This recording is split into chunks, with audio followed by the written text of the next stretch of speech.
Guys आप देख सकते हो ये कितना सुंदर लग रहा है और इस पर ये कितनी सुंदर लग रही है।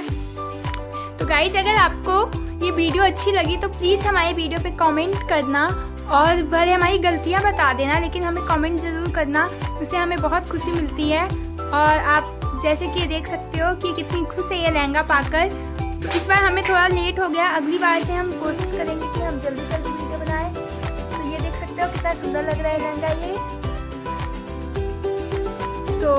तो thank you guys for watching and do like share and subscribe. Please comment करना गाइस, प्लीज। बाय गाइज अगर कमेंट करोगे तो इस लड़की को बहुत खुशी होगी, क्योंकि इसने बहुत सज धज के बहुत दिनों से इंतजार कर रही थी। तो 1 घंटे की तैयारी हो रही है गाइज। Okay bye bye.